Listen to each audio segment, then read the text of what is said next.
Who's this book about? It's George. Curious George. All right. It's called Curious George in the Big City. This is George. He lived with his friend, the man with the yellow hat. He was a good little monkey and always very curious. Today, George was in the big city. Let's stop here, George, his friend suggested. I would like to get you a holiday surprise before we see the sights. George loves surprises. He wanted to get a surprise for the man with the yellow hat, too. Why, here was a whole pile of surprises, all ready to go. Would one of these be right for his friend? George was curious. He opened a box and peeked inside. The box was empty. That was not a good surprise. So George opened another box, and another. They were all empty. Suddenly the store clerk came running. "Stop, please," he cried. "You are ruining my display." But George did not want to stop. He wanted to go. He wanted to get away fast. Quickly he climbed on the escalator. George went up. The clerk went up too. What George wanted now was to find his friend. What luck! George spotted a yellow hat on the escalator going down. Could that be his friend? George wanted to find out. Soon he was going down too. George followed the yellow hat out of the store and around the corner. He chased it down some stairs. Where could his friend be going? Was this George's surprise? No, this was the subway. George got on the train just in time. He thought maybe his friend was playing a game with him.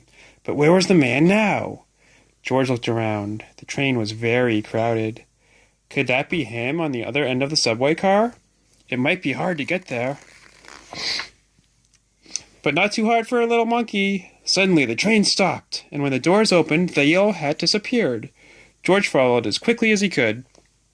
But he was too late. This was not a surprise after all. This was a mistake. The yellow hat was nowhere to be seen. Poor George. He was all alone in the big city. Maybe he's right here.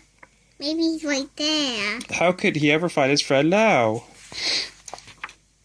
Soon George could see nothing but legs. He was surrounded by a crowd of moving people, and he had to keep himself moving so that he would not get stepped on.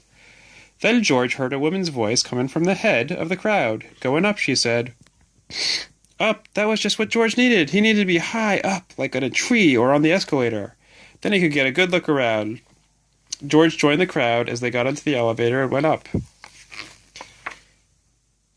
Here was a good lookout. From up here, George could see a bridge, lots of tall buildings, and a little green lady standing in the water.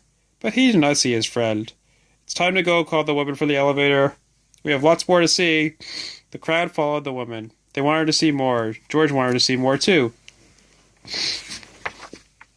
Soon George was on a big bus driving through the city. There was lots more to see. But no matter where George looked, he did not see the man with the yellow hat. Back on the bus, George looked and looked. Finally, he saw something familiar. George was excited. He rushed inside. He was sure to find his friend here. Instead, he ran into the clerk. "You are just the one I've been looking for to help me fix this mess," he said.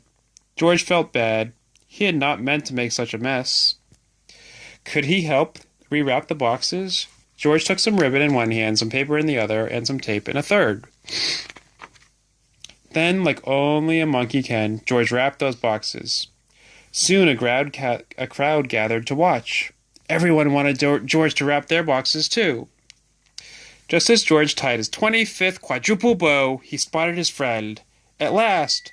George was happy, but when he saw that the man was carrying a present, George became sad. He had forgotten all about finding a surprise for his friend. Then he had an idea.